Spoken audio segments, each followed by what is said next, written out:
চিংড়ি পোলাও রেসিপিটা খেতে যে কতটা মজা লাগে তা আপনারা একবার বানিয়ে খাওয়ার পরই বুঝতে পারবেন। সো হ্যালো এভরিওয়ান, সবাইকে ওয়েলকাম জানাচ্ছি কেয়াস কিচেনে আমার নতুন আরো একটি রেসিপি ভিডিওতে। আজকে আমি আপনাদের সাথে চিংড়ি পোলাও রেসিপিটা শেয়ার করব। রেসিপিটা বানানোর জন্য প্রথমেই আমি চিংড়ি মাছগুলোকে খোসা ছাড়িয়ে পরিষ্কার করে ভালোভাবে ধুয়ে নিয়েছি। এবারে আমি সামান্য লবণ হলুদ দিয়ে মাছগুলোকে মেখে নিচ্ছি। মাখানো হয়ে গেলে কড়াইয়ে পরিমাণ মতো সয়াবিন তেল দিয়ে মাছগুলোকে উল্টিয়ে পাল্টিয়ে হালকা করে আমি ভেজে নেব। মাছগুলোকে উল্টিয়ে পাল্টিয়ে হালকা করে ভাজা হয়ে গেলে আমি একটি পাত্রে মাছগুলোকে তুলে নিব। মাছগুলো তুলে ওই বাকি তেলের মধ্যে আমি রান্নাটা কমপ্লিট করে নিব। এবারে আমি ওই বাকি তেলের মধ্যে দিয়ে দিব 1 টেবিল চামচ পরিমাণ ঘি দিয়ে নেড়েচেড়ে দিয়ে দেব তেজপাতা, দারুচিনি ও এলাচ। শুকনো মশলাগুলো দেওয়া হয়ে গেলে এবারে এর মধ্যে দিয়ে দিব পেঁয়াজ কুচি 1/2 কাপ পরিমাণ। পেঁয়াজ কুচিগুলো তেলের সাথে হালকা ভাবে নেড়েচেড়ে এবারে দিয়ে দিব আদা রসুন বাটা 2 চা চামচ। আদা রসুন বাটা দিয়ে দেওয়ার পর সামান্য একটু জল দিয়ে তেলের সাথে ভালোভাবে আদা রসুন বাটাগুলো কষিয়ে নিব।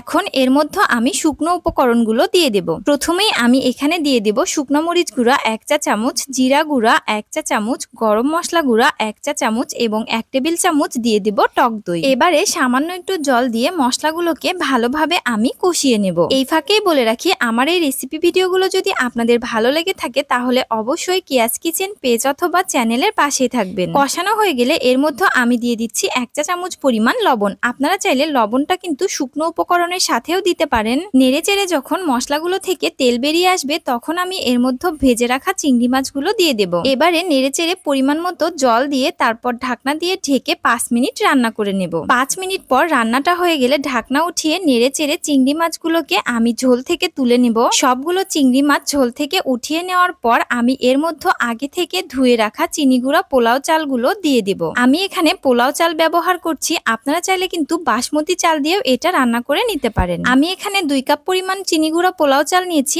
আপনারা চাইলে আপনাদের পরিমাণ মতো নিতে পারেন। চালগুলোকে আমি মশলার সাথে ভালোভাবে কিছুক্ষণ নেড়েচেড়ে নিব। তারপরে কিন্তু এর মধ্যে আমি গরম জল দিয়ে দেব 4 কাপ পরিমাণ। পোলাও কিংবা বিরিয়ানি রান্নার সময় চালের ডাবল গরম জল দিতে হয়। জলগুলো ফুটিয়ে উঠলে আমি এর মধ্যে দিয়ে দিচ্ছি 1 চা চামচ পরিমাণ লবণ এবং কাঁচামরিচ ও কিশমিশ দিয়ে দিচ্ছি কয়েকটা। তারপর নেড়েচেড়ে ঢাকনা দিয়ে ঢেকে রান্না করে নেব। রান্নাটা যখন প্রায় 90% মতো হয়ে আসবে তখন আমি আগে থেকে তুলে রাখা চিংড়ি মাছগুলো দিয়ে উল্টিয়ে পাল্টিয়ে আবারও ঢাকনা দিয়ে ঢেকে রেখে দেব। এই পর্যায়ে এসে চুলার জালটা কিন্তু একদম লো করে দিতে হবে। আমার পোলাও রান্নাটা যখন প্রায় কমপ্লিট তখন আমি উপর দিয়ে কিছু বেরেস্তা এবং 1 চা চামচ ঘি দিয়ে দমে রেখে দেব যতক্ষণ না পর্যন্ত পরিবেশন করছি। আপনারা যদি আমার এই রেসিপি ভিডিওটি ফলো করে চিংড়ি পোলাও রান্না করেন তাহলে কিন্তু একদম পারফেক্ট একটি চিংড়ি পোলাও আপনারা রান্না করতে পারবেন। দেখুন আমার পোলাওটা কতটা ঝরঝরে এবং পারফেক্ট হয়েছে। আপনাদের জন্য অবশ্যই একটা টিপস, আপনারা যদি কোনো রেসিপি ইউটিউব অথবা ফেসবুক দেখে রান্না করতে যান তাহলে কিন্তু অবশ্যই ভিডিওতে দেখানো পরিমাপগুলো সঠিকভাবে ইউজ করবেন, তবেই কিন্তু আপনাদের রান্নাটা